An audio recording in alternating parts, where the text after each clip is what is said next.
everyone, my name is Siti and I'm from the Association of Singapore Marine Industries and I'll be your host for today. I would like to welcome everyone to our webinar today titled An Additive Mindset for a Changing World, How Marine and Offshore Companies Can Harness the Benefits of Additive Manufacturing. This webinar is a joint effort by Enterprise Singapore, the Association of Singapore Marine Industries, and the National Additive Manufacturing Innovation Cluster. We would like to thank our supporting organization, Jurong Town Council, Singapore Maritime Foundation, Singapore Maritime Institution, and also the Society of Naval Architect and Marine Engineering for their continuous support. First up, we'll just run through some simple admin matters. Should you have any questions at any point of time during the webinar, feel free to drop the questions in the Q&A tab, and we will try to answer them during the panel discussion session. A quick run through of today's program. First, we have the opening address by Mr. Alex Cho, the Chairman of Enterprise and Productivity Committee in ESME. We also have Dr. Ho Chaw Singh, the Managing Director of NAMIC, who will be sharing on the overview of 3D printing. During our sharing session, we have a total of 4 speakers, which include Mr. David Ong, the Managing Director of Pixel Marco, Ms. Sally Chua, Sales Consultant of ELH Tech, Mr. Lu Chen, the Lead Application Engineer from SLM Solution, and lastly, Dr. Sastri Kandakuri, the Senior Principal Specialist of Materials and Additive Manufacturing from DNV. A panel discussion will then take place where our panelists will share more and answer some of your questions. Without further ado, I would like to welcome Mr. Alex Cho, the Chairman of the Enterprise and Productivity Committee in ESME, to say a few words. Mr. Cho, please. A very good afternoon, ladies and gentlemen. Welcome to this 4th ESME Productivity Webinar Series. ESME has been working with NAMIC and also ESG on this additive manufacturing workshop. This workshop was actually supposed to be a physical event back in April for a more visual experience, but it has been postponed several times due to the COVID developments. But we finally decided to conduct this fully virtual instead, so as to benefit more participants online, as well to help level up members' knowledge in this exciting technology. Once in a while, a new technology comes along and forces us to rethink. And I think additive manufacturing is one of such technology, and we are privileged to witness this in our era. Additive manufacturing creates products that are impossible to construct in traditional manufacturing. It also reduces product weight while maintaining strength and quality. Additive manufacturing forces us to rethink industrial design, from straight channels to curved ones, from making the impossible curved drilling holes to printing them. With additive manufacturing, we can create and scale up series components in different design, but yet in the same batch and print them on demand. This means we can radically shorten lead time and reduce inventories. Today, the way we rethink manufacturing of small components may seem like a minor issue, but down the line, when additive manufacturing becomes an essential part of the industry, it is a gigantic book. For every customer that we help, every transportation of our products that we reduce, for every hour of increased productivity we gain, we are in fact changing the M&O industry. Together with you, I am very excited to learn in the next couple of hours from NAMIC about what additive manufacturing and how it can apply in the M&O industry. We will also have the chance to find out firsthand in the industrial experience and challenges from machine manufacturer SLM Solutions, as well as the Classification Society in DNVGL. In the course of the workshop, we also hope to gain more knowledge and understanding on how we can leverage on 3D printing to improve procurement of necessary equipment and spare parts for our business. And these will be shared by one of our ESME Council member, Axel Marco, who is also an end user of 3D printing products. And also through an AM service provider, ELH Tech, we will also learn how to use 3D printing products to create equipment parts for our clients and projects. To remain competitive in the changing M&O landscape, our SMEs need to deepen their innovation capabilities and tap on the opportunities from advanced manufacturing technologies. I would like to encourage all companies here today to explore the suite of resources offered by NAMIC, who is also our National Additive Manufacturer Accelerator, to help orchestrate and implement breakthrough additive manufacturing strategies for future M&OE products. NAMIC can also act as a connector between the industry, research performers, as well as public agencies. So I would like to wish all of you a fruitful session this afternoon, and I wish you all the best in your innovation journeys. Thank you. Thanks for that, Mr. Cho. Next up, we have Dr. Ho Cho Singh, the Managing Director of NAMIC, who will be sharing an overview on 3D printing. Dr. Ho, please.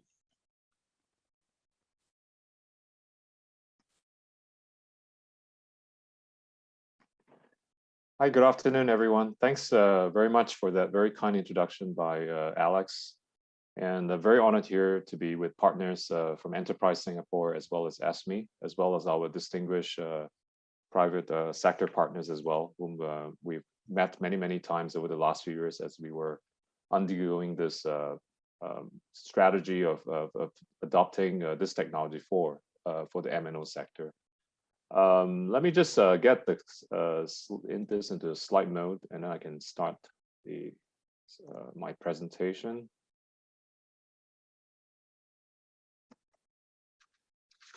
Okay, so I think I'm not going to spend too much time to speak too much about the benefits of AM or the intrinsic advantage that it brings to the world of manufacturing. And I think it's a good timely event in the sense that we were in the current midst of planning for the next 5-year RRE cycle. So we just finished RRE 2020, and we're moving on to RRE 2025. And I think, as all of you have in some ways heard this, this phrase, pivoting to digital transformation and to some extent smart factories by adopting automation and digital manufacturing is actually very crucial, especially for Singapore, given our very small footprint and very limited resources. Additive manufacturing enables new business models beyond all the advantages that has been outlined by Alex earlier. It changes the whole paradigm from centralized to distributed manufacturing, given it is a digital fabrication technology. And advances in this digital fabrication space have in some ways enabled globally connected local production ecosystems to develop and share designs for local production, therefore adding resilience to local communities. An example that I like to raise, for example, in the semiconductor space, we have companies like Entegris and Pal Corporation.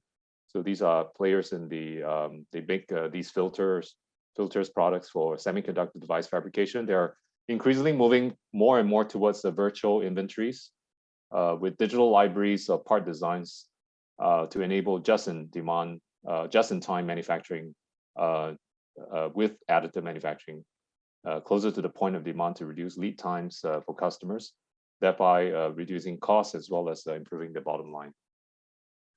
So I think this is very much the future that we see. And given the fact that the M&O sector that all of you are part of here is facing a circular decline, we do feel that there is still a very strong play for this sector to continue to gain relevance as you start to pivot a lot of the assets that's been invested over the time towards other other offshoots of growth, for example, more into the clean tech space, as well as cleaner energy options.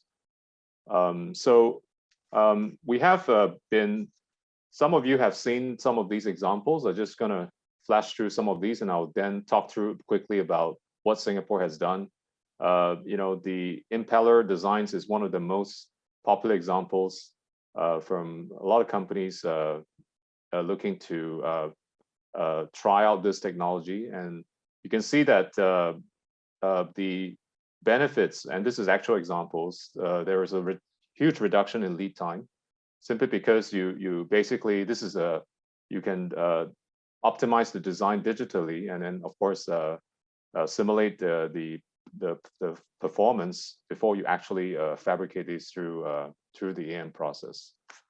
Other examples, like not just for fabrication, but also for repair, which is also increasingly one of the most interesting applications of additive manufacturing. So in this example from Voestalpine, they actually have these gears, and some of these fins and on the gears, you can see it's actually damaged.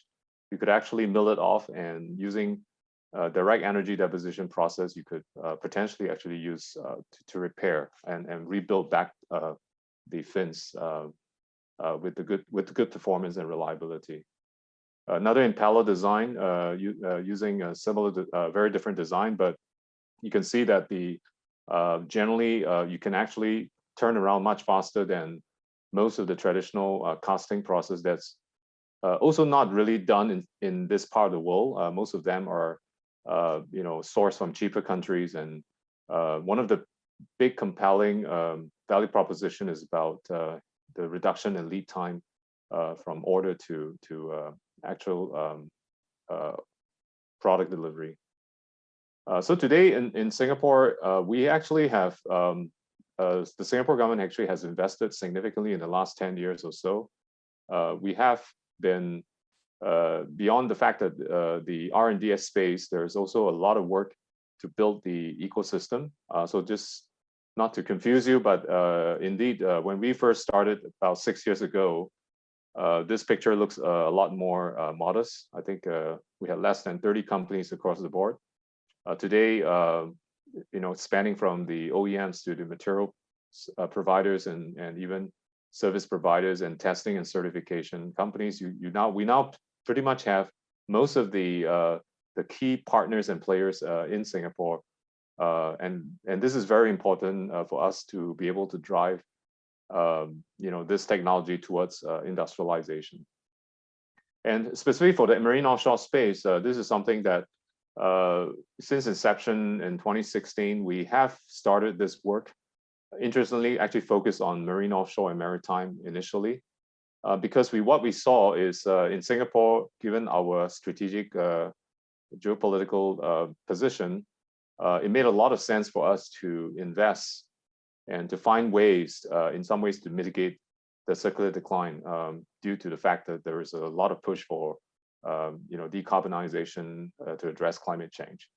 So a lot of companies like 3D Metal Forge actually has come a long way to basically develop the technology, commercialized technologies that we develop in the universities, and then deploying them at end users such as the Port Authority of Singapore, as well as to support and supply their customers.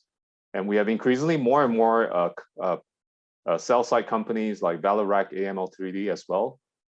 Basically, these are players in the large format 3D printing space, providing using wire arc AM processes, which is a lot more cost effective. And in most of the parts that in this sector, generally the requirements are less stringent in terms of the complexity and geometries. And cost is a very big factor. Henceforth, we need to apply some of these very customized large format 3D printing system. And of course, we have players like the test certification companies, which is a very important part of the ecosystem to provide all the necessary certification on the parts that is produced with this technology. And not to mention the fact that we have a very vibrant ecosystem in the public sector as well. Just to sort of show you the 3 different types of WAM systems that we actually have managed to bring into Singapore. The first one, 3D Metal Forge, this is a technology that was developed in SUTD, Singapore University of Technology Design. It's actually a very interesting system in the sense that it has both a primary additive and a secondary subtractive process capabilities. It has adaptive sensing, computer visions as well. As you print, the system is able to detect whether it needs to start the secondary process in order to improve the surface morphology. And then you have companies like Vallourec, which is one of the largest players in the marine offshore space. They've actually commissioned their own system, which is shown here. And they currently have a system actually in Singapore to provide some of these WAM-based services. And AML3D is actually an Australian-based company. They are essentially a machine maker. You can see this interesting looking, almost like a vehicle. So the system is actually enclosed within the environment. The beauty about these kind of large format platforms is that you can make it as large as you want. It's very much dependent on the kind of the parts that actually you're building towards. And some of the parts that you can see below, there are some of these examples, whether it's in repair or even in actual fabrication. These are all very possible. And the key thing is speed and cost. I think this is one of the key things that why this WAM-based technology has been more preferred actually compared to some of the conventional powder bed fusion processes. Some of the feedbacks that we have got when we were discussing with industry last year as part of the RRE planning was the fact that we realized that there was a lot more to be done to help companies digitize parts, which is something that we always have taken for granted to some extent. So beyond fabrication and the testing and all that, we need to support and put in some ways some resources, for companies that are interested to embark in this space but just do not have the resources to do so.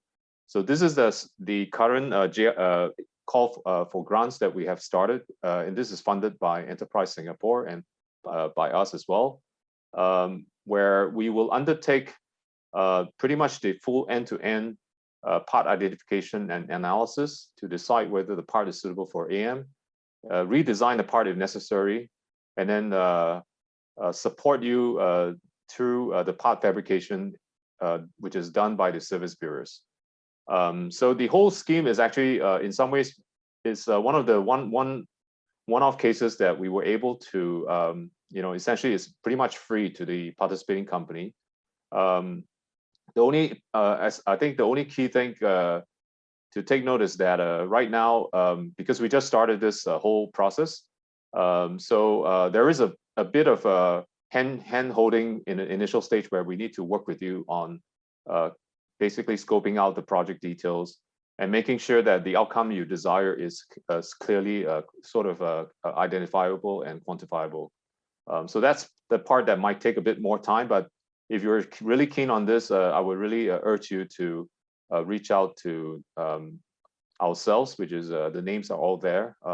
Wei Jing is the head of programs for NAMIC, and also Wee Sen, which is he's heading the AM activities for Enterprise Singapore. We have actually started this in 1st of June. The application closes on 30th of June, so still a bit of time for you to digest. If you have any questions whatsoever, even if you don't understand what this is all about, do feel free to reach out to us, and we'll be more than happy to talk with you and discuss how we can support you. With that, I'm going to end my presentation, and thanks again, and have a great session ahead.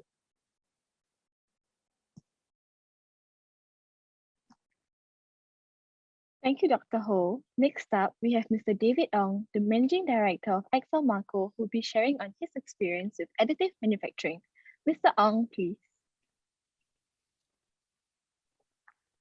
Okay, thank you.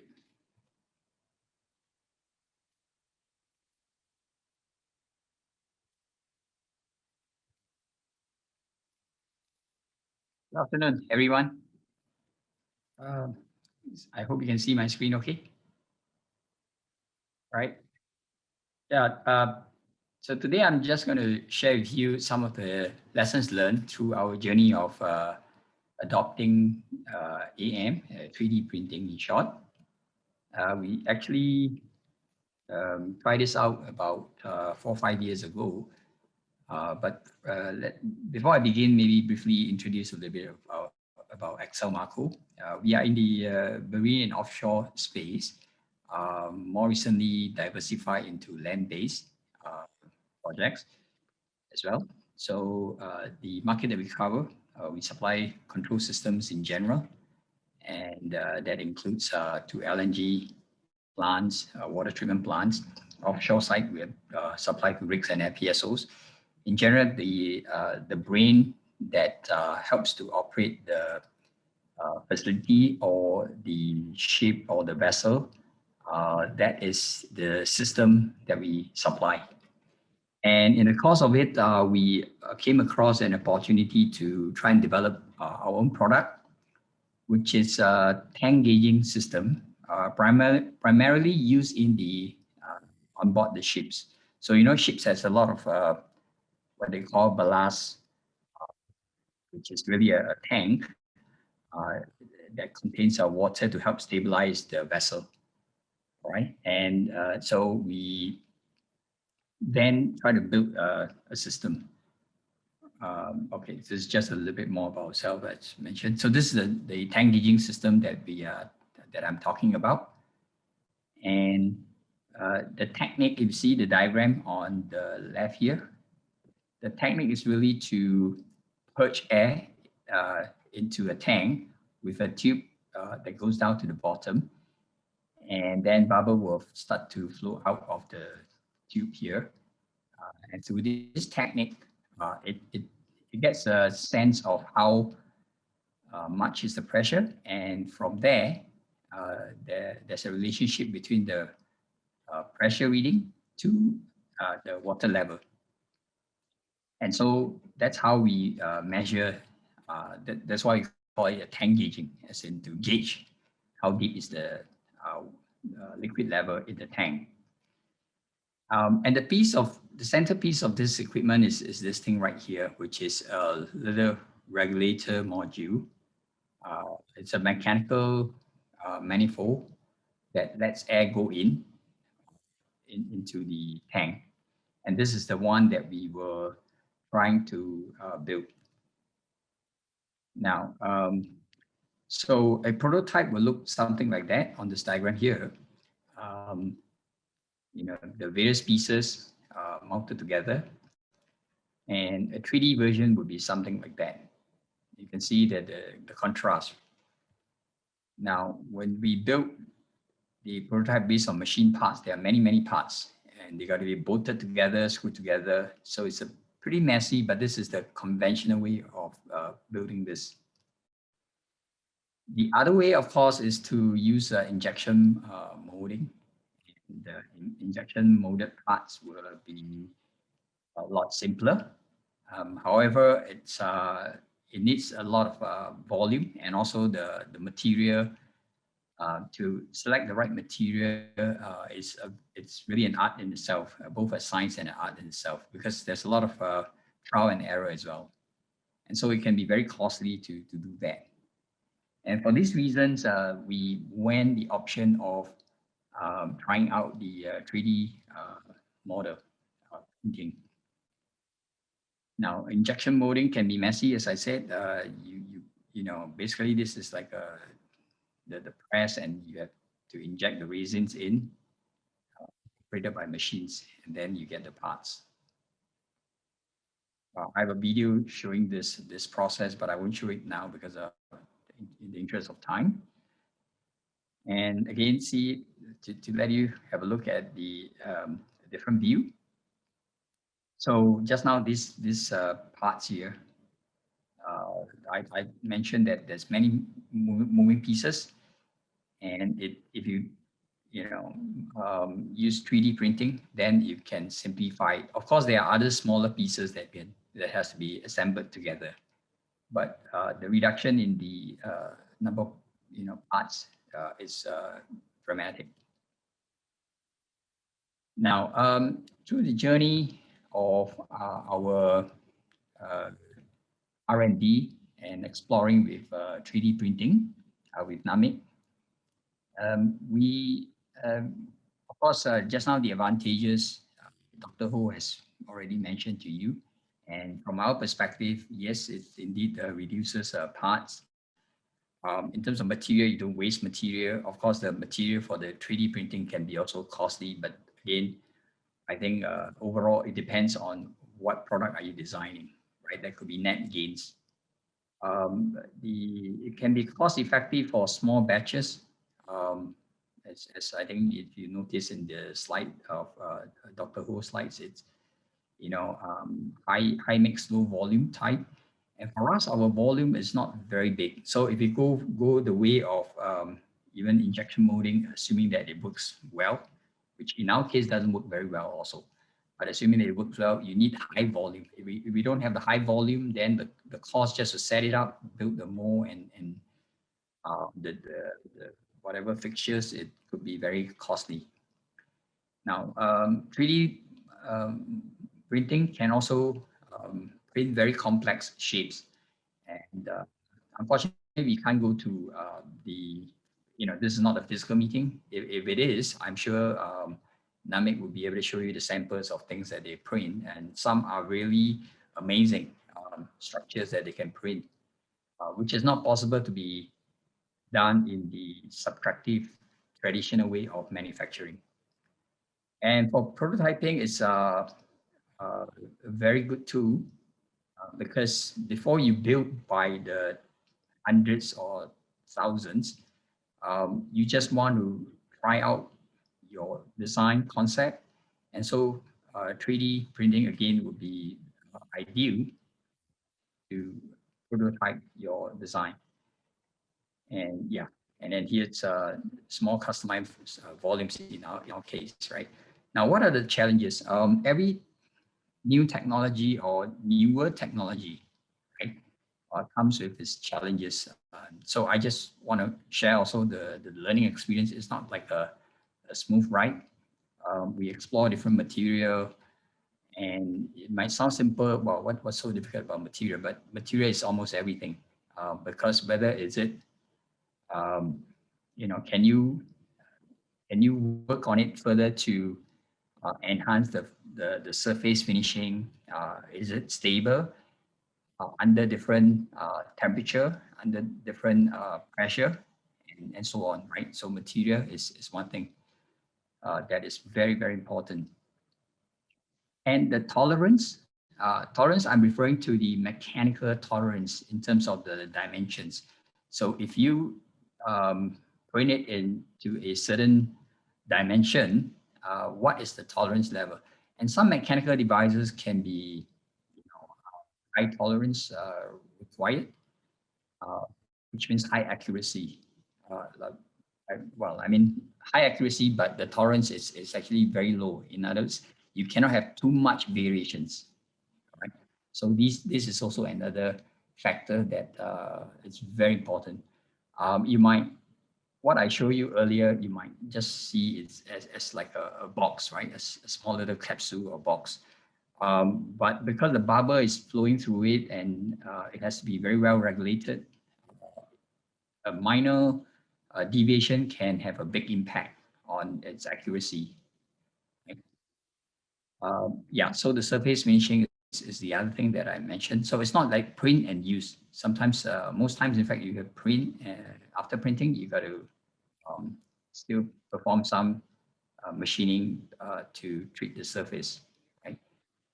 And then understanding the design criteria, I would say this is the first and foremost step, which is why, again, going back to this Dr. Ho's slides, he has mentioned about the, identifying the components and then performing an assessment before even giving the green light to say, yes, this is good for 3D printing or not. Right? And cost, yeah, cost, of course, there's time. You can cut both ways. You can actually, if you do it right, in the long run, you can save costs. But if you do it wrong, then it can also cost you time, and both in terms of time span and material and resources. Right? Again, if you have volume, then production rate is slower. Now, of course, 3D printing has been improving by leaps and bounds. And so I believe today's technology has significantly, it's much faster in terms of printing. And yeah, so if you have not enough quantity, the R&D that you put in, it has to be amortized over a number of, rather a certain volume of products that you sell. Otherwise, the cost can be high. So I'm sure you hear other examples that works out very well if they have enough volume. Also, you've got to constantly fine tune and change your product. So that's all I want to share. And I would say that I think not trying out new technology, it's no longer an option. But again, I'd like to draw a parallel before you embark on any 3D printing, think of it as today people talk about, let's say, AI or machine learning, for example.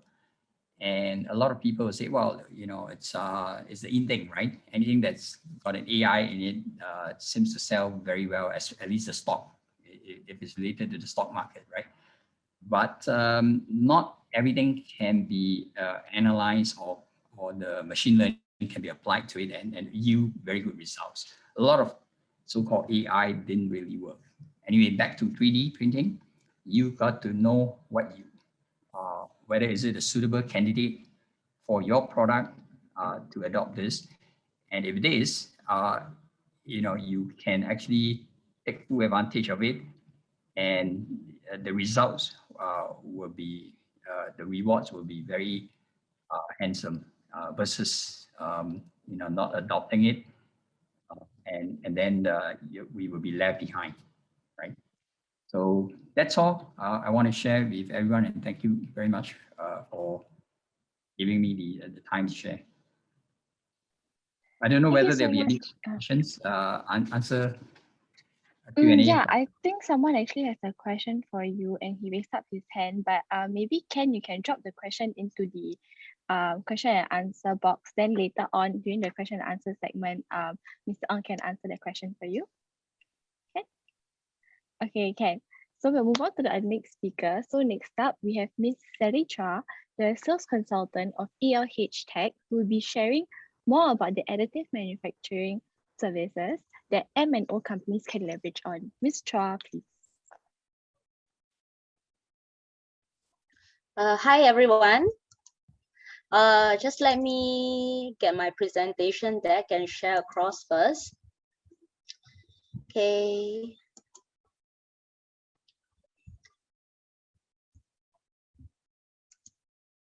Okay, can you guys see it? Okay. Hi, my name is Sally. I'm representing ELH Tech, and I'm very, very thankful to NAMIC and Enterprise Singapore for giving us this opportunity to present in today's seminar. So basically, I would like to introduce ELH Tech to all of you. We started since 2009. We started as a conventional business model. Our major clients, major targetings on the marine tons, aerospace, semicon, and oil and gas industry. And having a lot of experience in conventional method, we realized that the manufacturing industry is changing, is evolving. And we realized that it is very, very important to combine both the new technology and conventional methods and continue to service our customer. So in 2017, Simon C., our CEO, actually transformed ELH, and we start to combine traditional machinings, AM solutions, and become a one-stop shop solution provider to our end customer. On top and above, we have a partnership with EOS and Race 3D, where we become their distributor of the machines. And we are very happy to say that now, with the numbers of machines that we acquire and the post-processing setup that we have, we are humbly one of the most comprehensive in terms of setup for AM solution. Due to heightened alert, I think visiting is a bit difficult. So today I would like to bring you guys to do a virtual tour of my office. So basically, these are the few machines that we have. You can see we have the N290, the 396, and various 660. These are the machines, and certain machines we have total access to it, so that we can provide the values to our customer. For the post-processing setup, this is the setup that we have in-house. The whole idea of owning the post-processing setup is to make sure that today, right, we ease our customer convenience. So customer, instead of finding multiple service provider for different parts of manufacturing, right? They just come to ELH Tech for a one-stop shop solutions, a single billing. So this will give a lot of convenience to the end customer. Accountability-wise, support-wise, service-wise, will be all met. So basically, ELH Tech, we are not just a distributor, we are also a service bureau. Meaning to say is that for customer or the industry, you know, who are very interested to explore AN solutions, or basically they themselves already have pain points like certain parts, and they couldn't find anyone to manufacture for them. You can come to us because we do provide 3D print. Reverse engineering. Later on, I'll share more on reversal engineering portion. This is extremely and very important process for the maritime industry. And we have the FEA analysis, product design, developments. As well, we are working with institutions and institutions for research and developments to further improve ourselves. And of course, the post-processing side. So I think just now I'm thankful that a few speakers has Alex himself has actually also shared materials are extremely important, and it's also an art because what materials are necessary for what industry and for what purpose. So for us, right, we are able to advise the customer as long customer is able to share what are the mechanical requirements they need. In maritime, the most popular material used, especially for the metal, will be 316L because we are looking at anti-corrosive material. For the plastic, right, we will be looking at the nylon, the ABS and PIG. Why? Because these materials have very high resistance to heat, and that is necessary in the maritime industry. So material-wise, these are the two main metals and plastic. But of course, we break down into various different types of material in detail based on the customer mechanical requirement. So as I mentioned, you know, ELH, for ourselves, right, I think we have been evolving and improve and transform together with the industry. We understand there's various pros and cons, and then what the value that we can bring to the industry is, of course, trying to help customer to remove their pain point and to lower the existing cost of manufacturing. So with our technical experience and expertise, right, is something that we can bring to the industry. Of course, the commitment is also shown as we acquire various machines. The idea is to make sure that clients just find a single point of contact instead of going to multiple parties for their parts. This is a lot of convenience for our end clients. Today, our key customer, ExxonMobil, Technip FNC, Petronas, and Flowserve, and many others are pretty happy adopting AN solutions. So if today you have any technical pain points, it's also good to, you know, route it to us and see how we can help you to eradicate your problems. Okay, I would like to share this reversal engineering portion because this is extremely important for the maritime industry. Let me explain why. We have a lot of customers that come to us with a part. I will illustrate it later on using a case study, but let me just illustrate this portion a bit more. So basically the part, right, is either chipped, broken, or is no longer in production. Probably, you know, the supply chain is already disrupted in 1960, 1970, and the customer come to us and says that, hey, Sally, can you replicate a part like this? And before, I can tell you, before they reach us, right, before they adopt into AN solution, probably they already has meet up with other supplier using the convention methods. But this part, they do not have any digital files, no drawings. And what our team can do is, right, we can do a scan of the part, with reverse engineering, and through understanding your mechanical properties, we're able to craft out a digital file for you. So this means that in the event for future replications of this particular part, you can just pass the file to supplier like us, and we'll just do the printing of it. So basically, this process is a lot of issues for the marine ton, and they can keep it as part of their digital library. Okay, so I'm going to go into 4 case study. These are real cases that our customer came to us with various pain points, and then how together with customer we managed to assist them and also help them to ease some of their problems. The first one I share is impeller. David, I think just now earlier on, right? Impeller was one of the key topics that David, Dr. Ho, they have been sharing. Yes.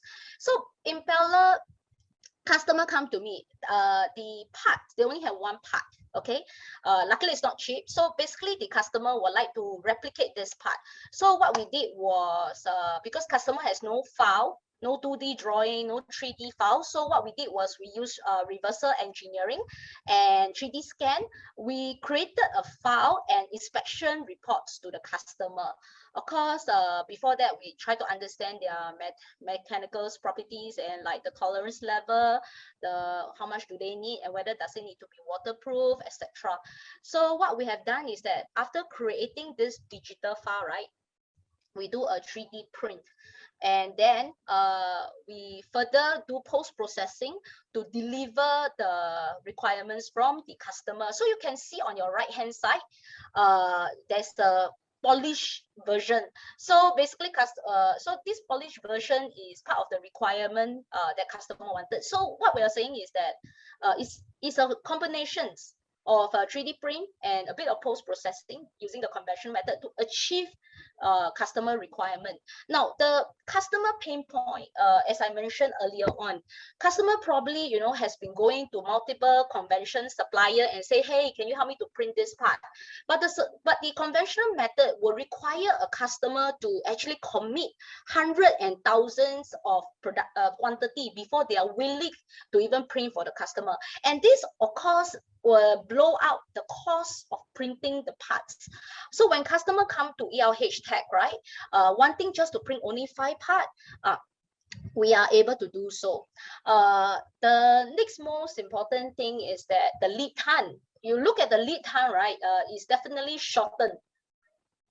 By 10 days, 3D parts can be delivered to customer. So lead time wise is shortened.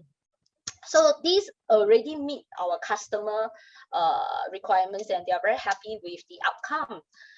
The second case study I would like to share is actually the metal casing.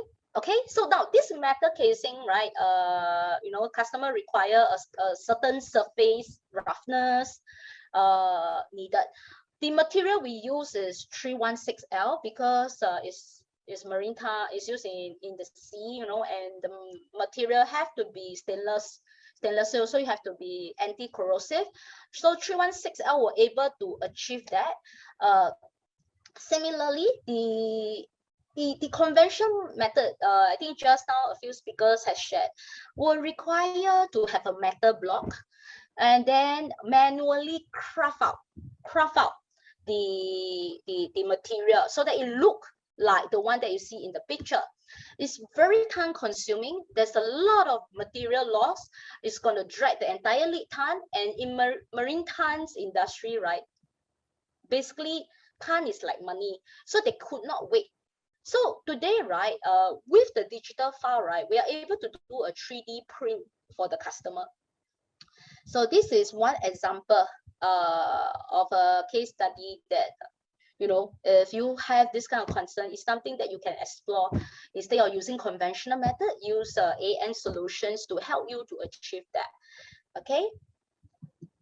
The third one, the third case study. Now, this is actually a subsea casing, meaning to say that this particular parts, right, it needs to be in deep water for a very, very long time. So of course, waterproofing is one of the key requirement.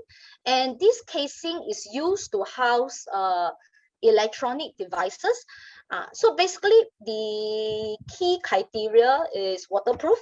So the material we use is PA220.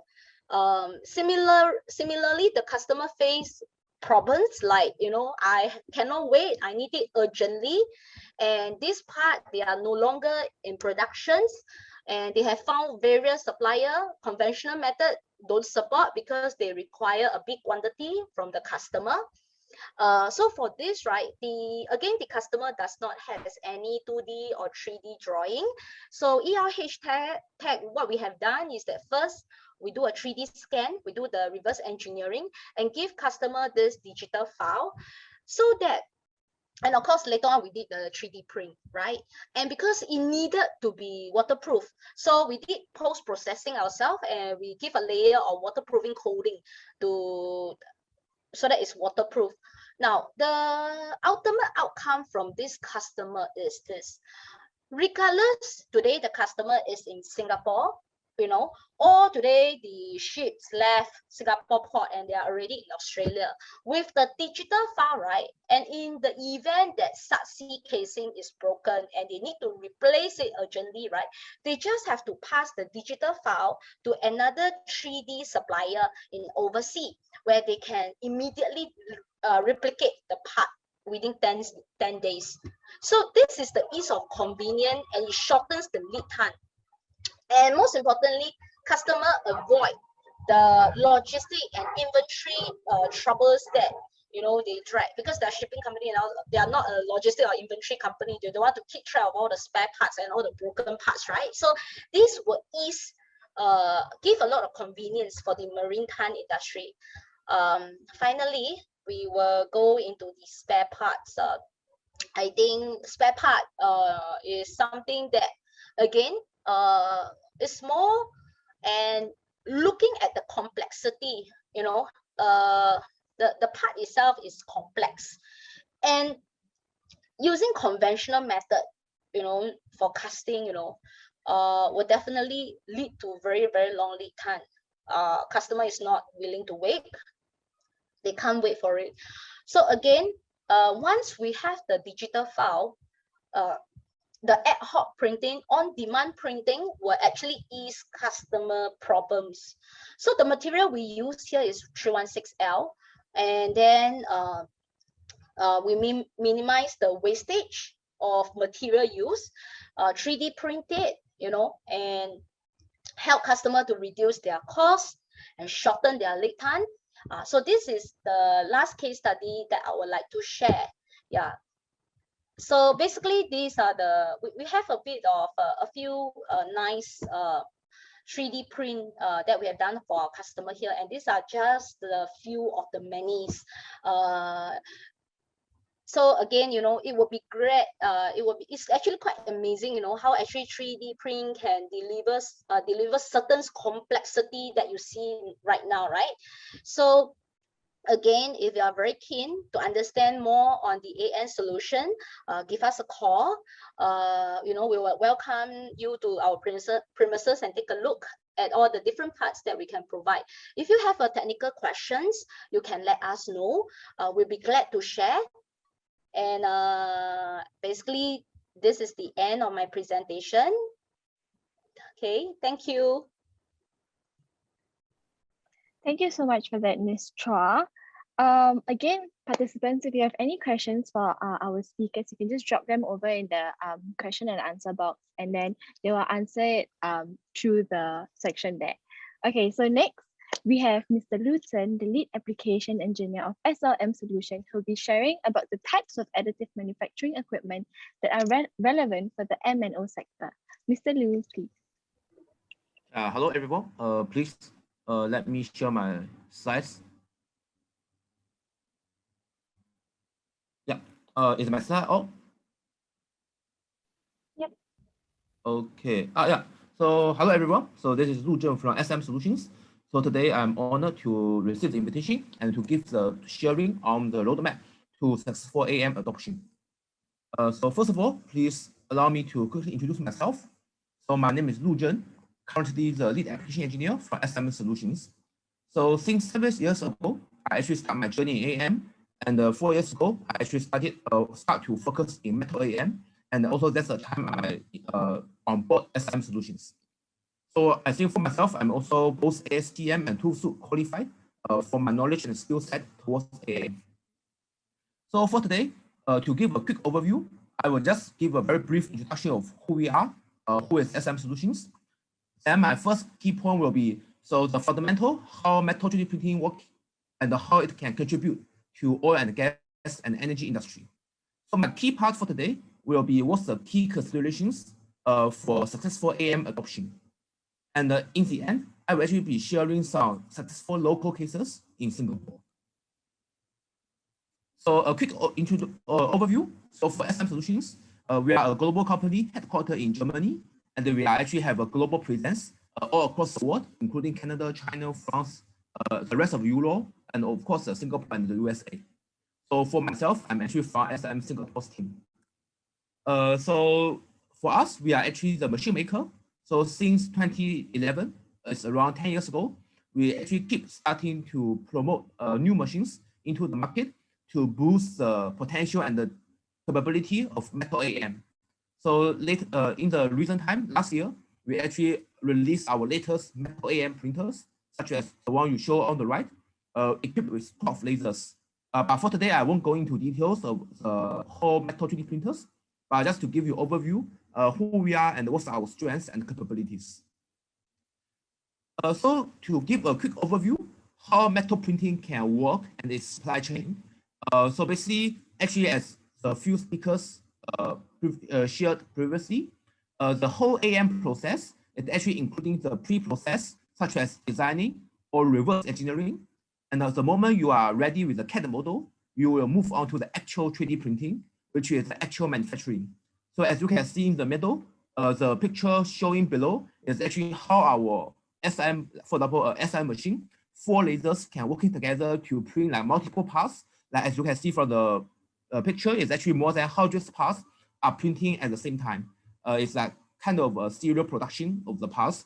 And upon finish of the printing, we have lots of post-process, such as heat treatment, support removal, grading, and surface finish. So I will actually later, for today, I will be going into more details. So this, okay.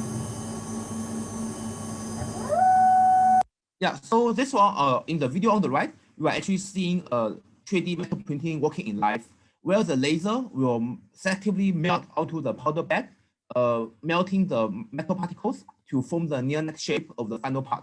So right here you can see there are back parts coming out. So actually these are the actual powder being melted, forming solid shapes. So this process will repeat for maybe thousands of layers or even more than 10,000 of layers. And eventually, after every layer finish, recoater will bring a new layer of powder on top to this part, and the laser continue to work. And this is the principle of how powder bed fusion works. So next, I will be just going to some global successful cases in terms of energy. So I think globally, based on our observations and our experience with many global players such as Baker Hughes and a lot of other players, we actually found out that lots of players in the energy or oil and gas sectors, they are trying to utilizing metal AM, especially the SRM, selective laser melting, for 2 key reasons. First one, they want to optimize the local supply chain. So instead of having a very large warehouse, right now they actually want all the parts to be supplied locally or nearby. Secondly, AM actually enable a flexible, just-in-time manufacturing method for the players. This can actually largely shorten the whole production chain and also the results in a cheaper cost. And of course, there will be a rising demand for high temperature materials such as nickel, copper chrome, besides the traditional stainless steel or marine steels for various marine applications. And of course, there will be larger components and bigger series focused on reduced cost per part, which means with AM, not only you have shorter lead time, you can even have better costs. So I will give a few examples as the later part of my sharing. And of course, lastly, with unique and the strengths from AM, right now customers can even invent new parts such as actuators, heat exchangers, and reactors for the whole oil and gas and energy industries. So this is a quick overview. If we're only looking at the gas turbine from the oil and gas or energy industry, there are actually lots of parts ranging from vanes, linear pieces, fuel nozzles, rotary blades, straws, and struts. These are all actually some of the components either in already like closing to the end of prototyping or even already in use of the serial productions with the power of AM. So I will actually give more exact examples, but this will be a quick overview. If you're looking at a gas turbine, what are the components and the parts which 3D metal AM is already in place, not replacing, but really adding values to this industry. Again, yeah, impeller actually has been mentioned many times by the past speakers, so I won't go into details, but I think for this slide, what I want to show will just be, so right now actually for impeller project, the one we did is actually already we cooperate with companies actually representing 15% of the global oil production. While for example, for the impeller you show in the picture, it's actually, it take only 2 days and 15 hours, basically built from scratch. From nothing or a powder pool, you obtain the final impeller part as built in the center. It only takes 2 to 3 days. So this is much faster compared with conventional method. If you want to order a part, you need to ship overseas or across a large regions. So this is another story where we basically are the turbine blades. So for this turbine blade, not only we save the cost and the time, which for example, as you can show below, it only takes 35 minutes per part, but also you can see the turbine blade itself. While we use the metal AM, you can even print the cooling channel together with the blade, which in the past, such small miniatures will be very hard to manufacture on a small piece. So these are all the unique strengths metal AM can bring to the oil and gas applications. And this is actually what we want to share as applications to those who want to enter the applications of AM. So next, I will actually want to give an overview. If you are new to AM, what are the factors you want to consider in order to have a successful AM cases? So I actually categorize all the key considerations for you in 4 categories, namely design, materials, process, and economics. So I think for every new players who want to join the AM market, this will be the 4 sectors you should take a look and do your research before you actually embark onto a journey of exploring AM. So first of all, design. So design is very, very important. So for this one, I actually show it's actually an actual case from BMW. So on the right, this is how they really upgrade or integrate the designs from traditional injection molding. The part on the left, one black and one white pieces. And after many iterations, eventually they achieve the final optimized and produced by SRM method. And with this, many iterations, actually achieve 44% lighter than the traditional plastic injection molding for the part. So I will actually show a quick 30 seconds video how this part is implemented and what's the importance behind the design for AM.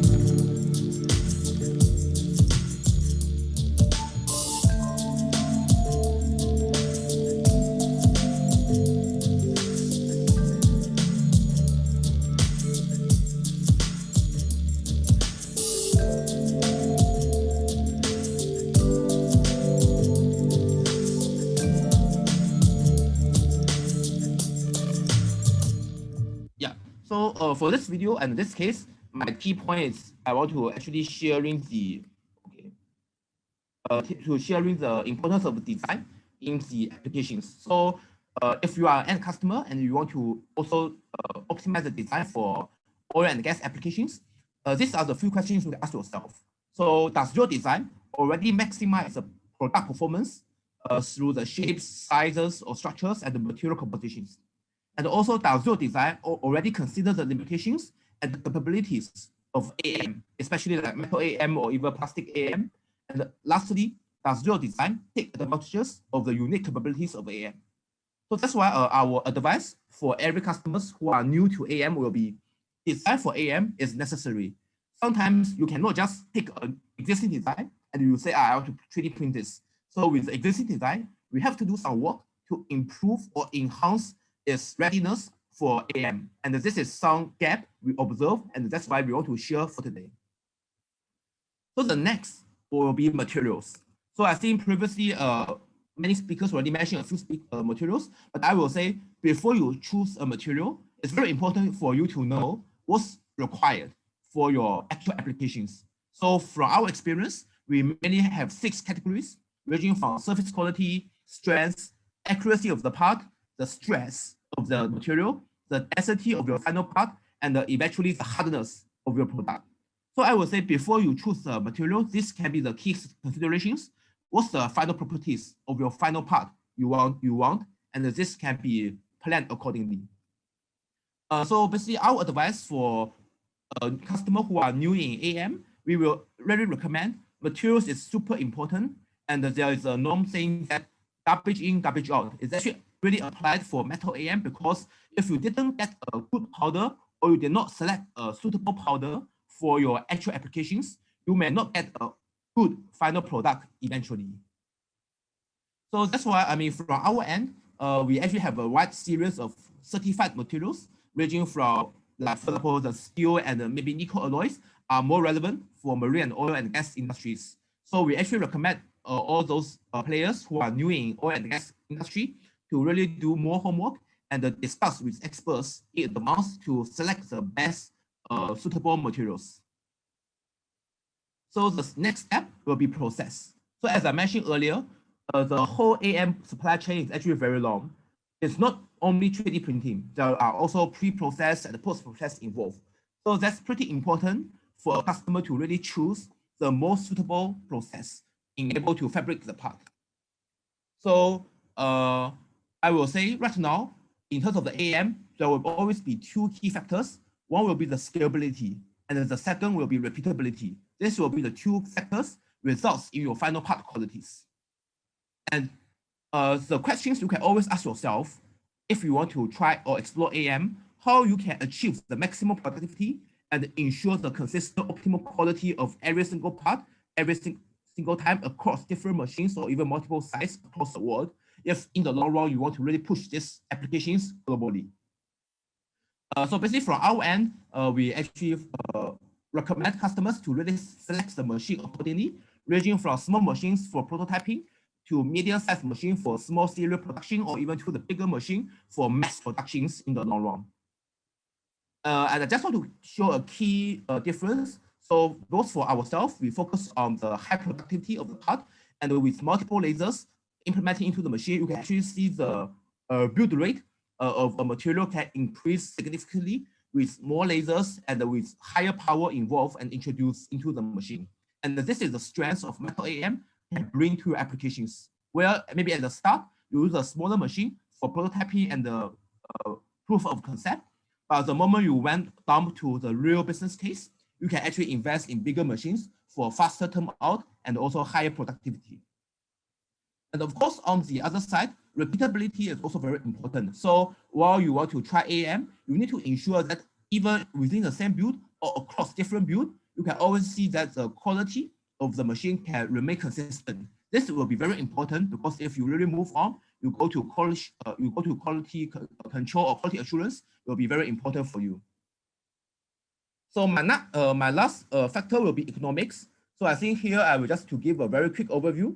Basically on the left, the cost of metal AM is in the horizontal line, which means actually for if you are printing a part with SRM or metal AM, the cost per part is nearly consistent.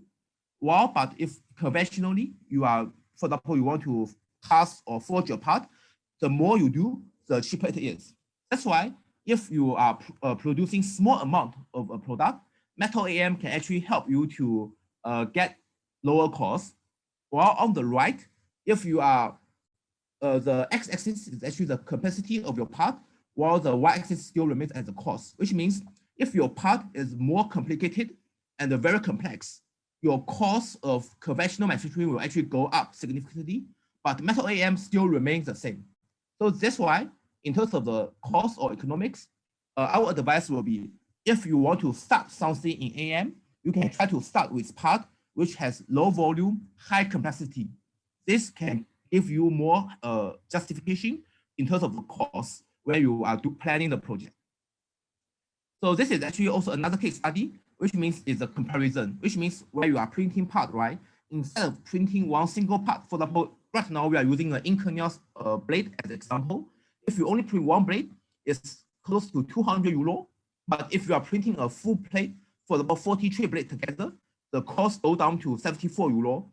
And if you even have more like optimized in terms of the twin laser, or even you put onto a 500 with a bigger volume, the unit cost per part will actually reduce further compared with you only produce, you print one part alone.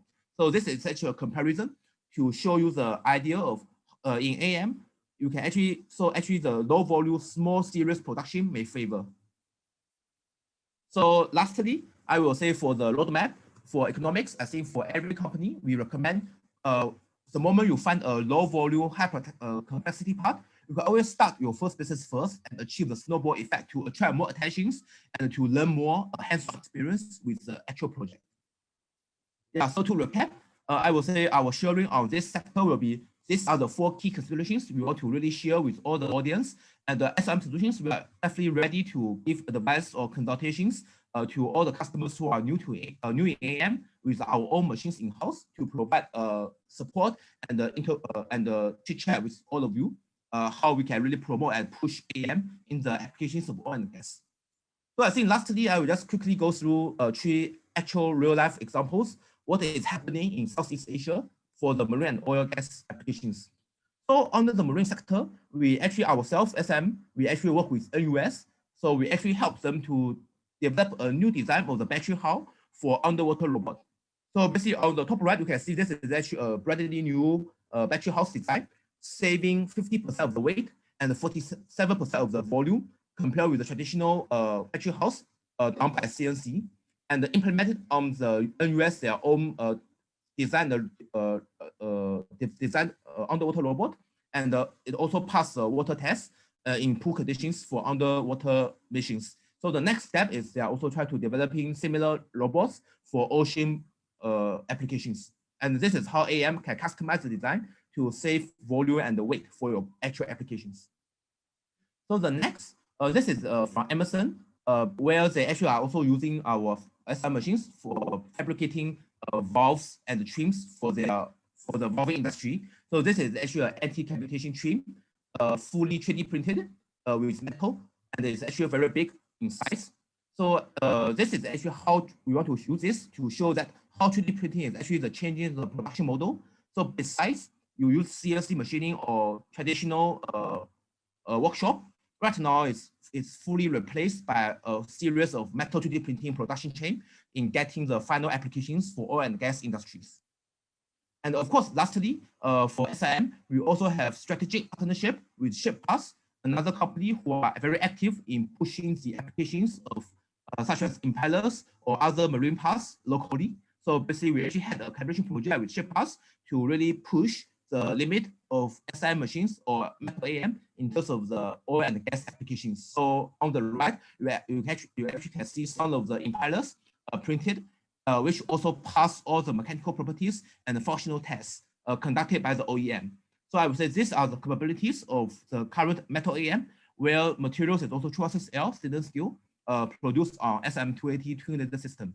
So these are the current landscape of our progress and achievements with our local customers or with our local partners in the field of oil and gas.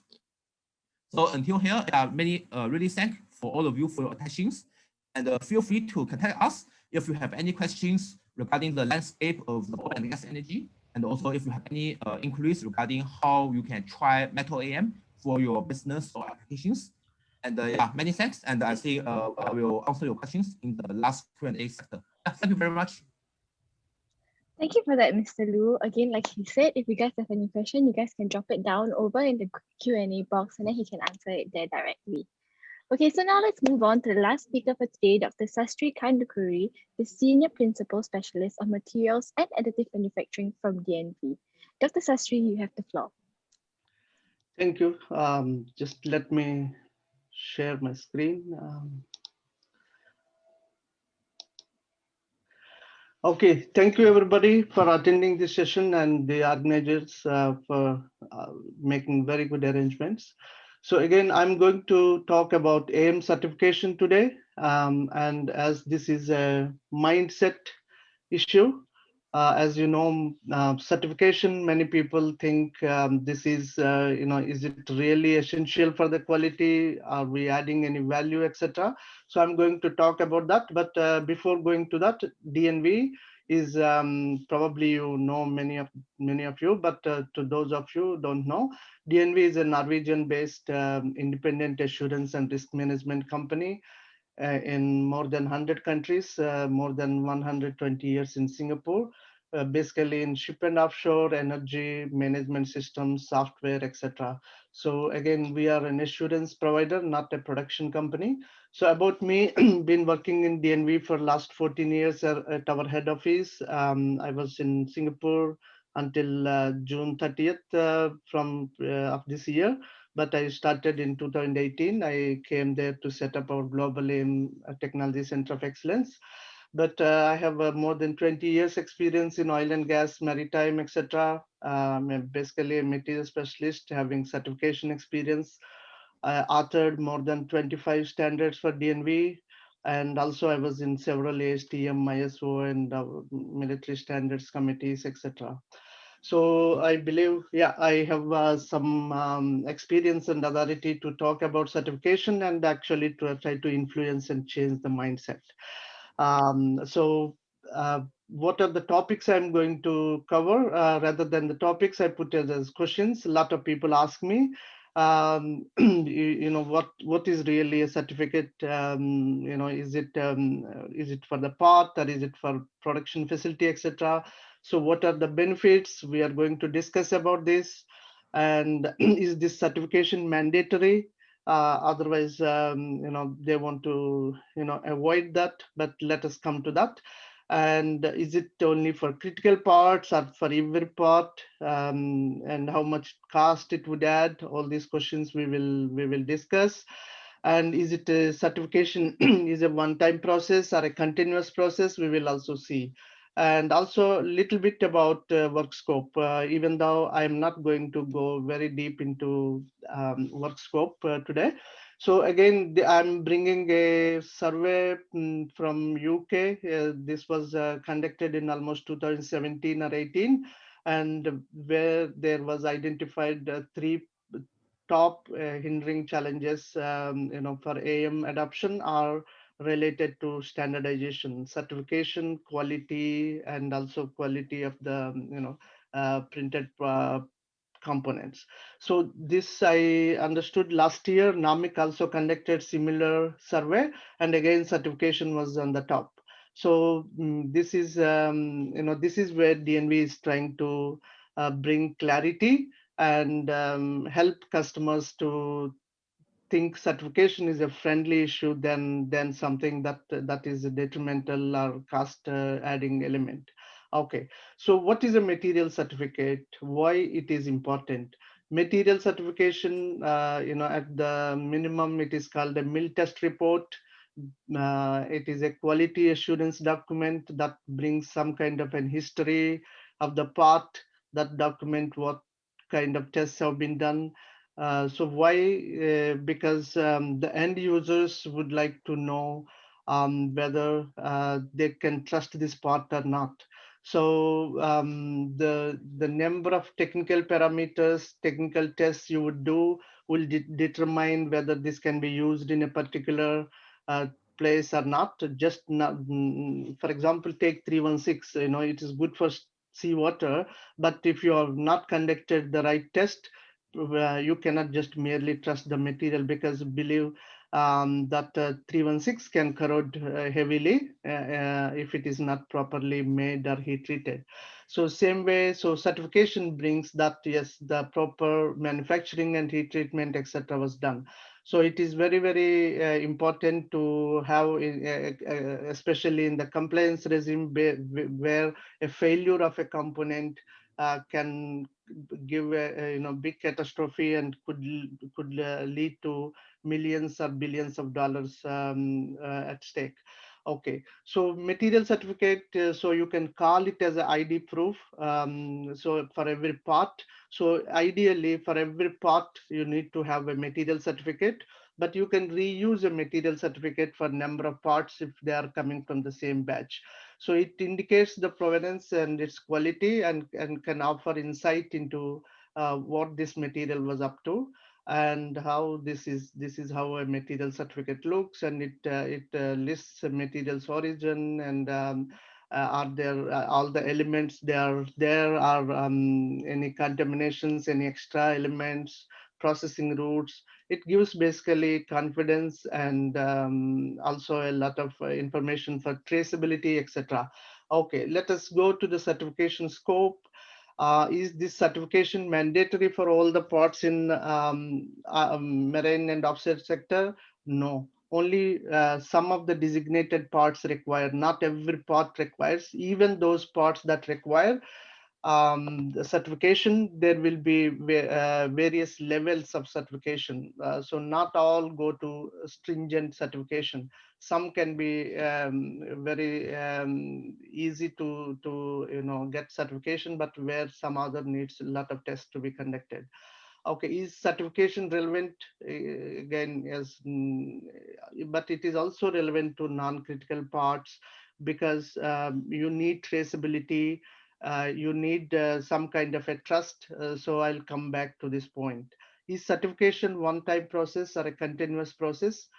Qualification, that is, you are qualifying it first time, is mostly one time, but certification is a continuous for every batch and part supplied. So having seen the last lot of speakers now before me have presented a lot of cases and success stories, you may think that maybe none of them seems to have certificate. Do you think that really certificate is required, or can we always get a good quality without a certificate?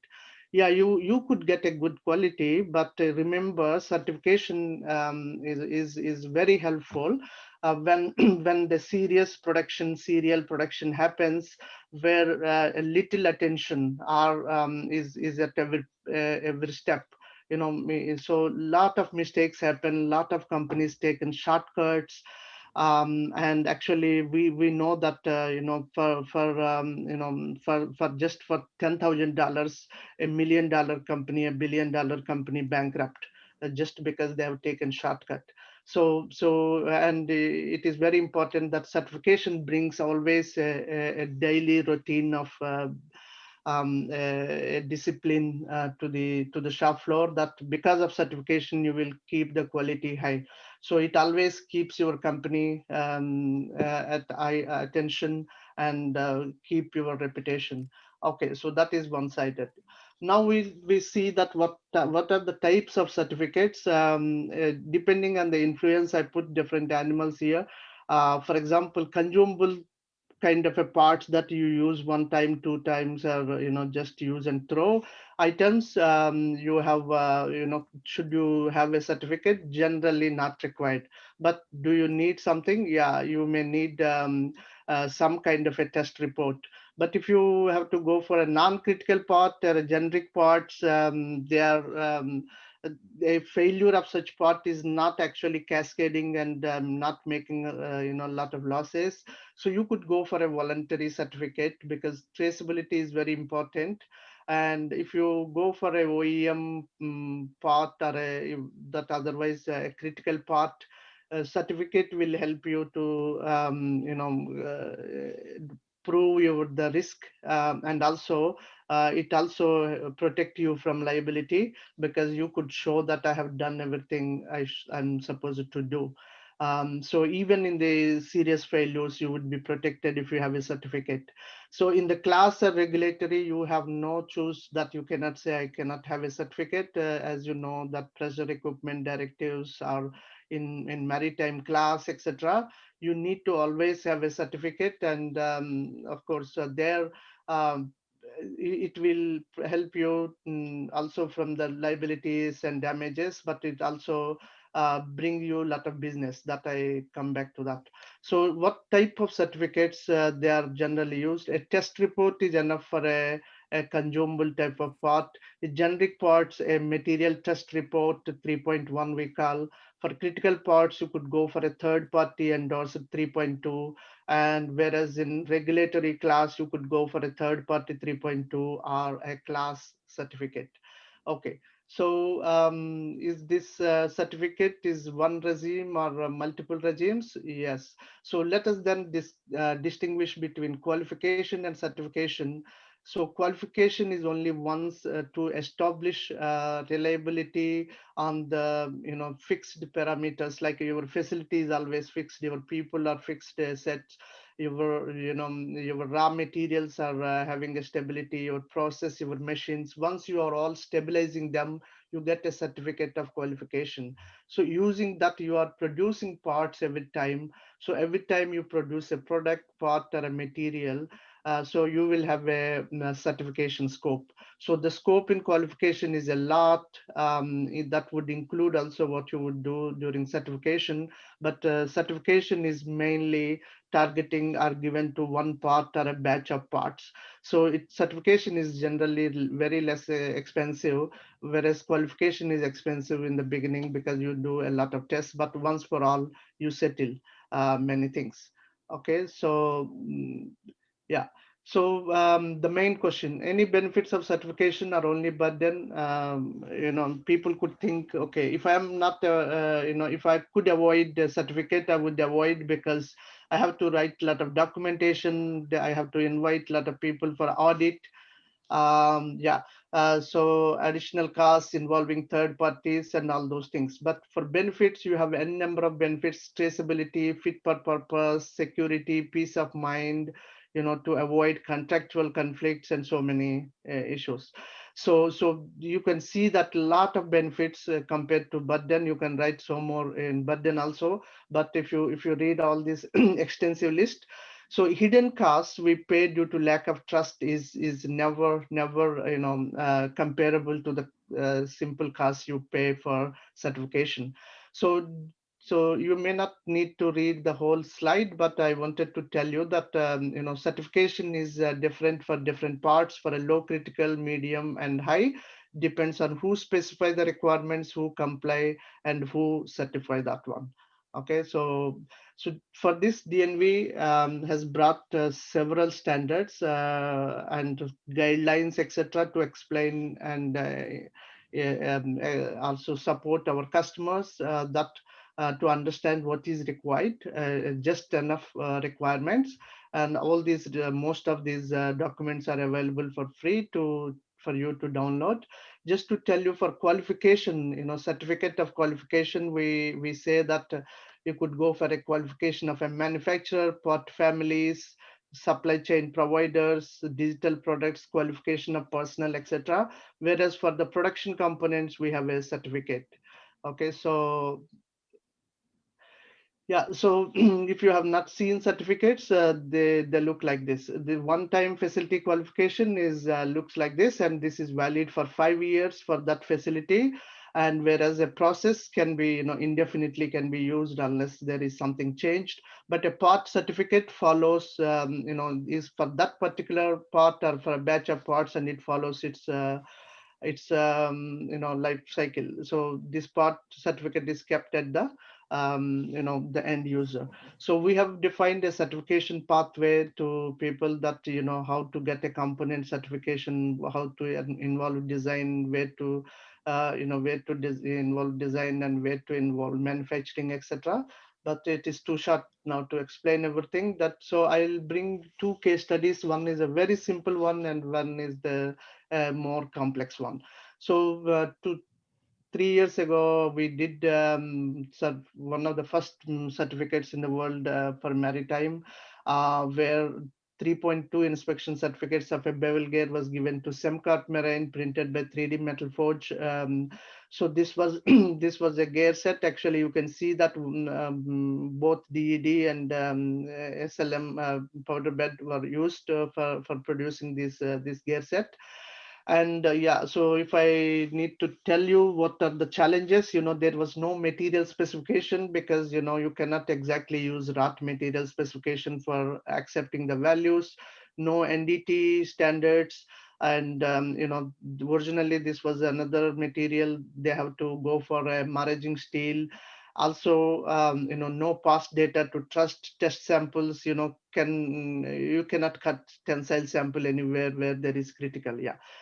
So yeah, but finally we have done that simply, and then DNV made it easy, and then now you can see that SEMCARP received. Another one was a complex and critical part certification, where a heavy critical component for a naval vessel was built by AML 3D in Australia and designed by Astal, a shipyard.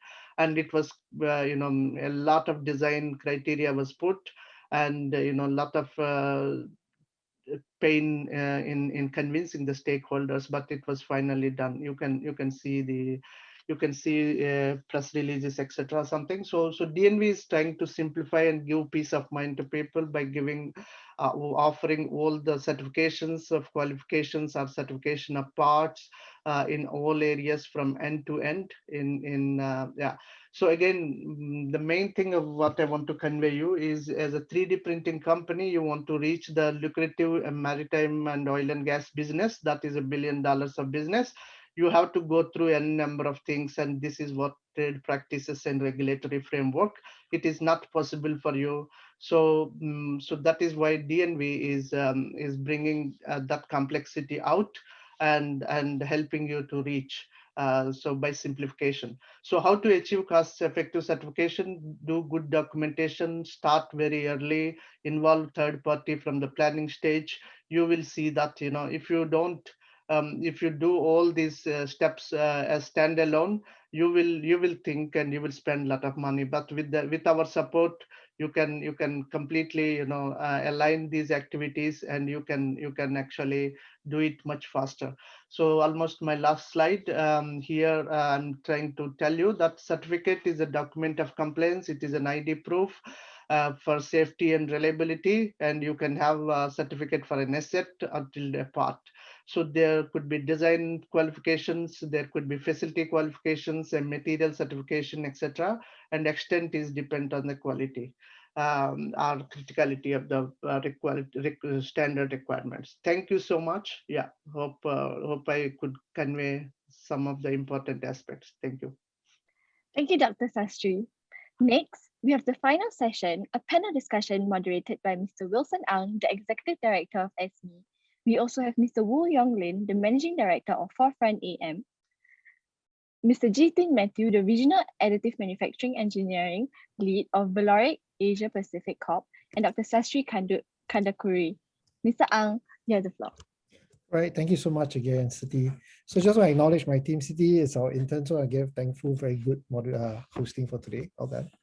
All right, so again, thank you everyone for sticking through all the presentation. I thought that was very useful and insightful, especially for those. Actually, it was quite a good balance for people who have no idea to people who have some level of experience. So again, speakers, thank you so much again for sharing itself.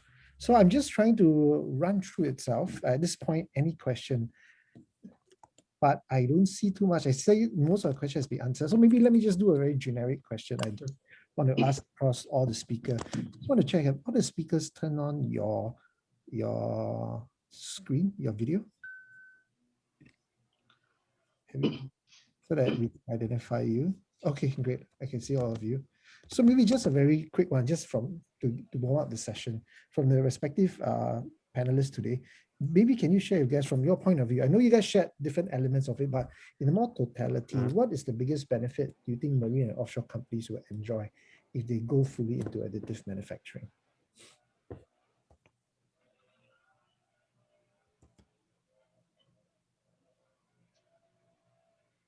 Hello, Lu Zhen speaking here. Lu Zhen from SM speaking. I think we did interact with many marine customers. I think one of the largest advantages they always feedback will be reduce the warehouse. So basically for marine industry, maybe for shipping or for all the applications, they will have different designs. So in the past, at all the major ports, they need to store accordingly. So for example, for impellers or all the structural parts. But with AM, you only need to ensure the machine will be nearby. For example, a ship coming from Indian Ocean going maybe towards China or Japan. So in the past, they may need to store parts in all the relevant ports, such as from Malaysia, Singapore, or to China. But right now, they can cut down the warehouse.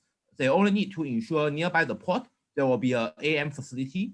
So which in case if the ship is needs some components urgently, instead of getting a big warehouse to store every component, you just need an AM machine to produce in the progress. And once the ship, for example, reaches Singapore, the customer can deliver the part straightforward instead of getting a part from a big warehouse. So I was saying cut down the warehouse and storage will be one of the biggest advantages for oil and gas and the shipping industry. Thank you so much for that. So how about Dr. Sastry as well as Jitin?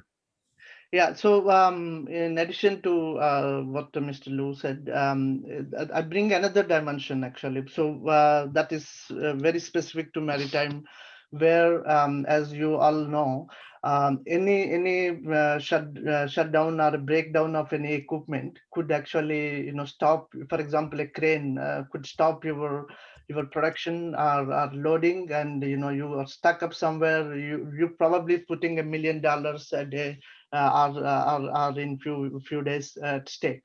So all this is happening because of that small gear or that small gasket, some small part, that small pump had lost some part. And we see that actually, earlier to avoid this, they used to have multiple, parts are stored in different places for just in case to supply. So now they could actually, we have actually involved a lot of insurance companies in Singapore in MPA projects, etc. So we see that actually AM could solve and bring peace of mind, so that all of a sudden something is a ship was ground or something, and you can bring all the emergency parts, or when equipment is breakdown, you can bring those emergency parts, and you could actually bring the economy back. Otherwise, you are not only affecting yourself, but you are also affecting other stakeholders in the value chain. So then you are not actually saving $1, $10. Normal podcast $10 you are giving for $8. No, not. But suddenly your $100 pot could save you $100 million. So that's I see as the biggest benefit that would help them in future. Yeah. Right. Thank you, Dr. Sastry and Luton. Maybe I want to take the opportunity again. I'm sorry to miss out to introduce two other persons as part of the panelists. Is Mr. Wu Yong Lin. He's the managing director for Forefront AM. So hi, Mr. Wu. Hi. And Yes, also Mr. Jitin Matthew. He's the regional additive manufacturing engineering lead from Volec Asia Pacific Corporation, which I think Hello. Dr. Ho MD actually mentioned about your company as well. So maybe I'll just toss this same question to the both of you to also weigh in a little bit as well. Yeah, so if I'm to take that question, the first thing that comes to my mind is that additive manufacturing can help the maritime and oil and gas customers to accelerate their innovation, design innovation. In the sense, if they want to quickly manufacture a prototype and test how it looks, then additive manufacturing would be the right solution. For instance, let's talk about the maritime industry, and let's talk about the core components like the propeller. Those are typically large size components, and typically powder bed fusion technology cannot provide a good solution for them. So in such cases, large format printing, for instance, VAM, would be the right solution for that. And in case, to quote an example, typically propellers are made of solid material. So what if some customer thinks about making a hollow propeller, like inside could be a mesh structure or lattice structure, and the outside is a solid part. So such things, they can do innovation quite quickly using AM and specifically VAM technology. Another thing which I can think about is the reduction of lead time. Definitely, as my colleague, my co-speaker was mentioning about, typically all these materials for propellers are made of copper, aluminum alloys, and these typically takes quite a lot of time to get casted and machined and all that. So instead of all that, we could just buy wires or powder and print the part on demand. So that can help to cut down on the supply chain as well. Yeah, those are the things that comes to my mind regarding that question. Okay. Thank you, Jitin. Mr. Wu? So can you see me? Yep, we can see you. Yeah. Thank you.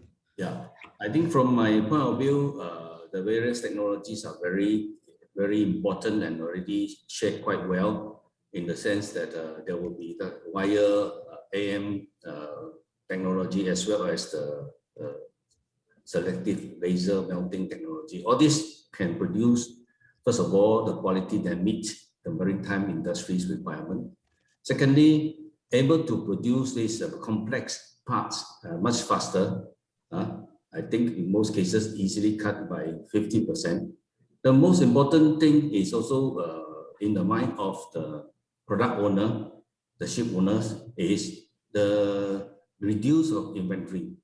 Reduce and inventory will give direct saving in terms of warehouse space. That means the pay warehouse rental less space will be saving a lot of rental costs, as well as capital tied up for this kind of product because the production is faster and therefore the inventory holding can be reduced, so they can save in terms of capital tied up as well as also interest costs.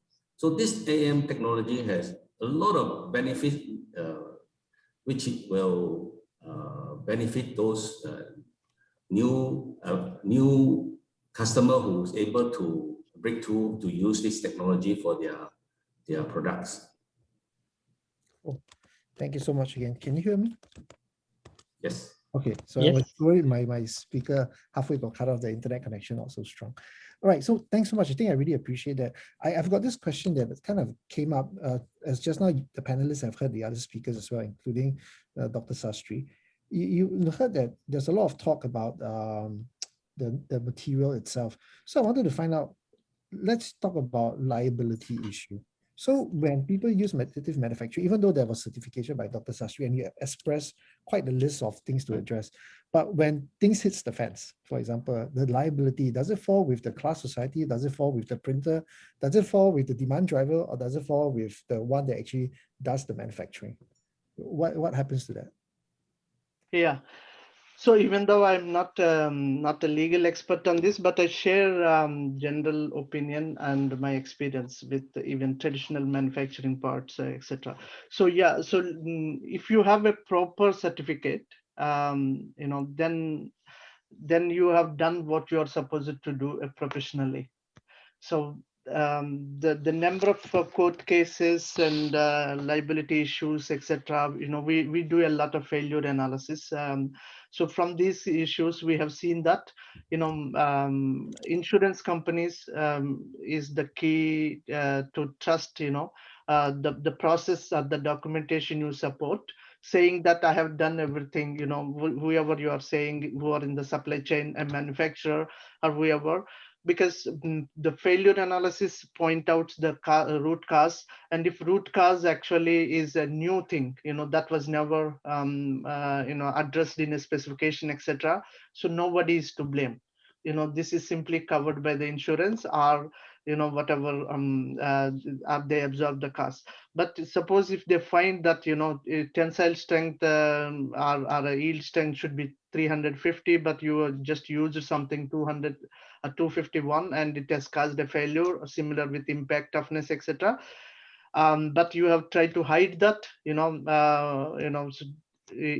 so there could be several cases. They have a lousy testing regime, or they have used a wrong material with contamination. All these things, if this is found in the true failure analysis, probably those manufacturer that is not doing the proper work would be liable.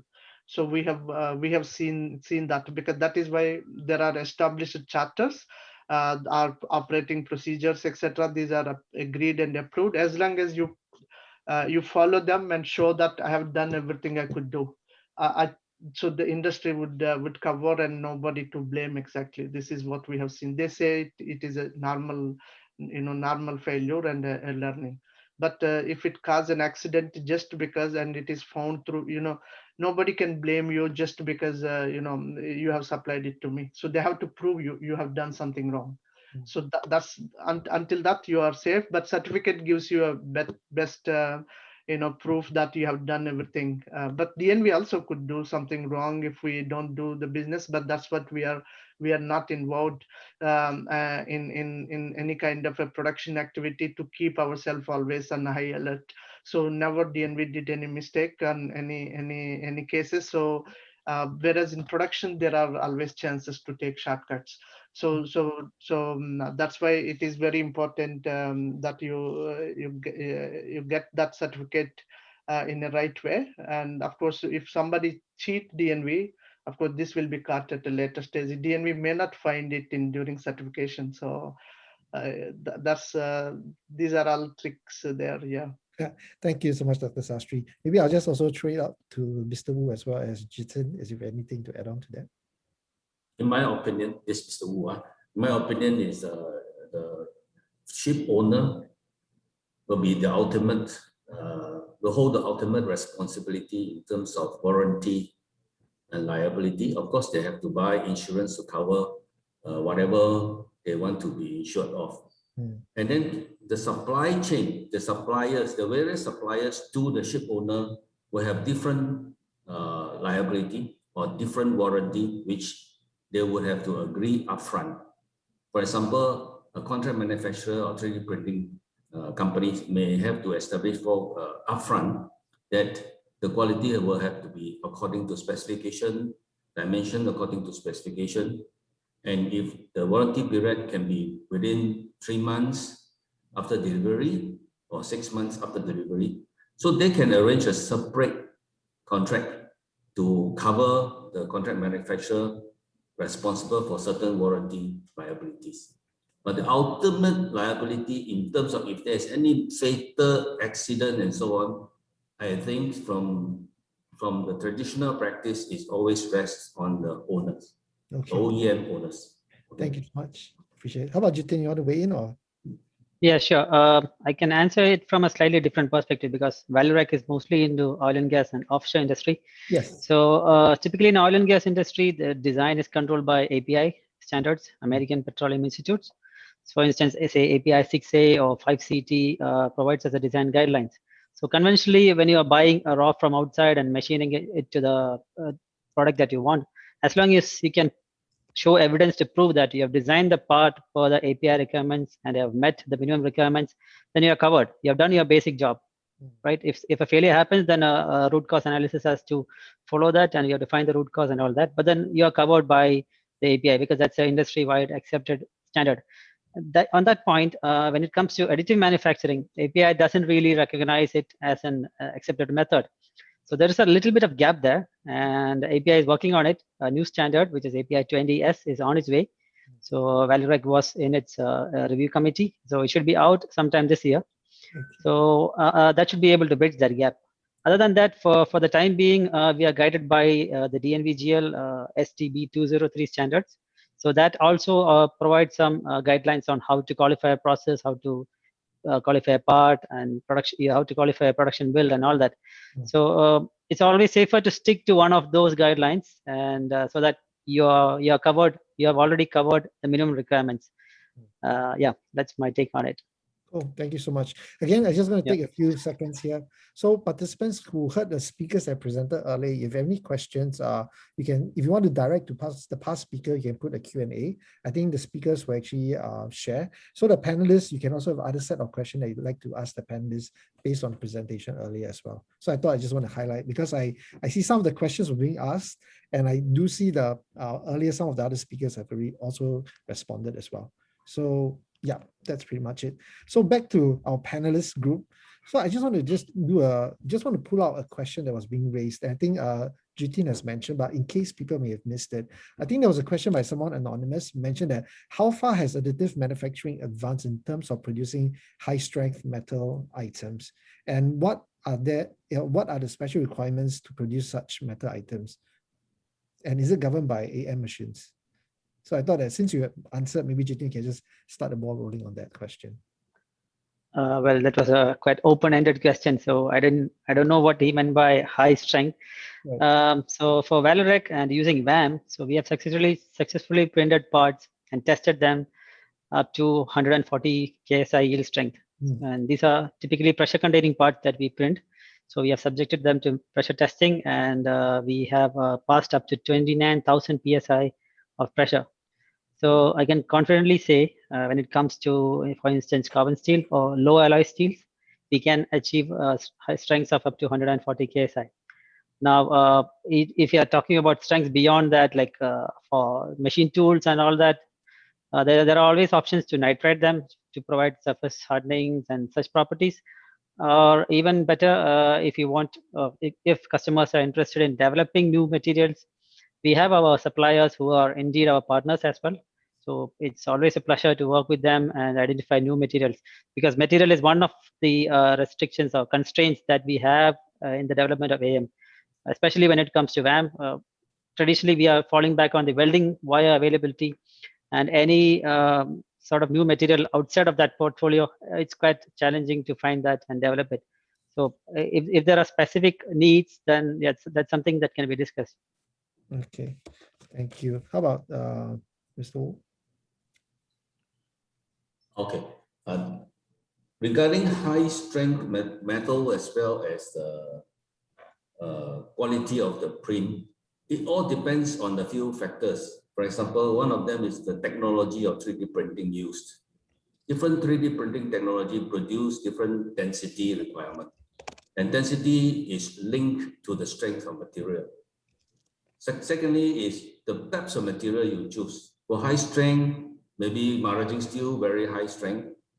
So it depends on the material the designer choose, as well as also the design of the parts. The construction of the parts also play a very important part on the strength of the parts ultimately made. And lastly, the heat treatment processes after printing plays a very, very critical part. So if you look at all these elements combined together, then we can then say the part is well qualified within the strength, the density, according to the specs required. So based on this specs requirement, we then will advise our customer which technology to be used for printing, what heat treatment processes, what's the best design, and what's the best material. Okay. Thank you. How about Sastri? Anything you want to add on to? No, not much. Yeah. Okay, good. So I just also mindful, my colleague has reminded me, we have a couple of minutes left. So just to close out the session itself, this Q&A session or panel discussion, given that we are trying to convince as many people as possible, especially SME in the marine sector, to go on to doing or get involved in additive manufacturing. So I think it is also very nascent. So while we've heard many SMEs share that they are still monitoring the acceptance among the lead demand driver, from you guys, from your point of view, what do you think is the outlook and the trend for AM adoption by the lead driver, demand driver itself?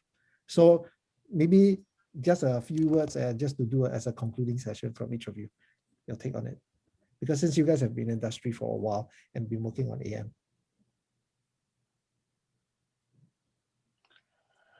For me, Okay. I will advise them to try out, because if you don't know what is AM, then you will not try it out. When you try it out, you will understand what AM can do, what AM cannot do.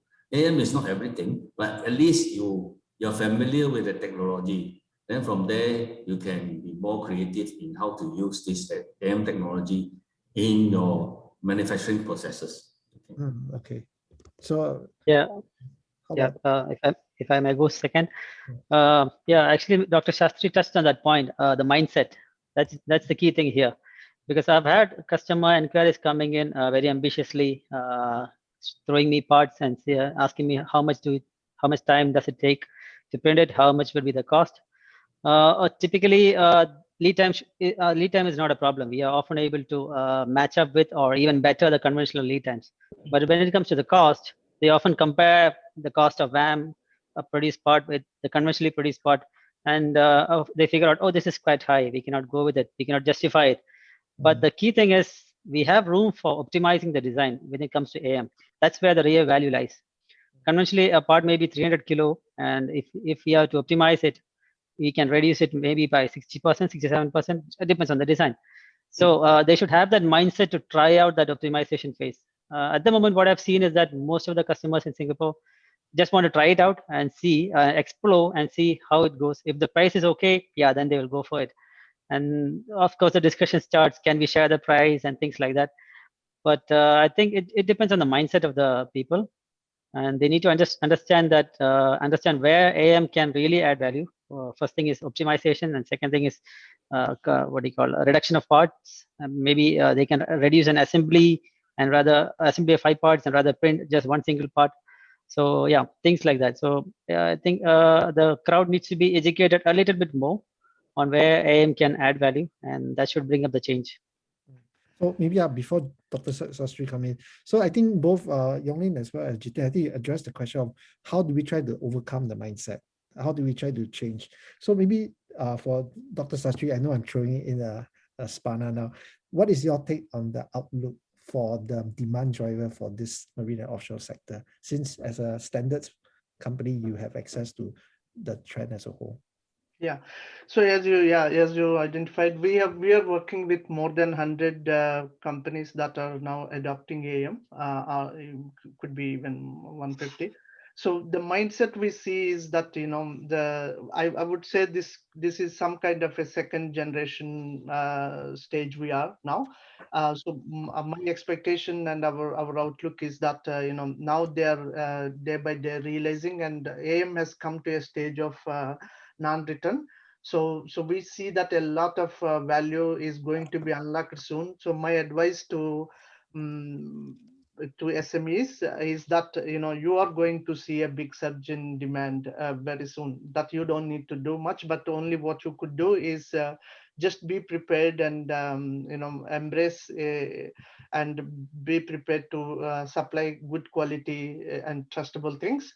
And you know, this mindset of the end user companies is already almost, you know, 30% is changed, and the second 70% is about to change very soon. But governmental projects like MPA project, etc., these are actually changing that and bringing the incentives. So some kind of a government incentives would bring that. But if we have to link to SMEs, so that would be a big roadblock later. If every end user wanted to adopt AM, and if there are no good quality suppliers, that will actually backfire. So my suggestion is just to make a good supplier base and be a trustable supplier. I believe there will be good days coming for a continuous work. All right, cool. So I think our time is up. Thank you so much again, panelists. Thank you so much, Dr. Sastry, Jitin, as well as You're you. welcome.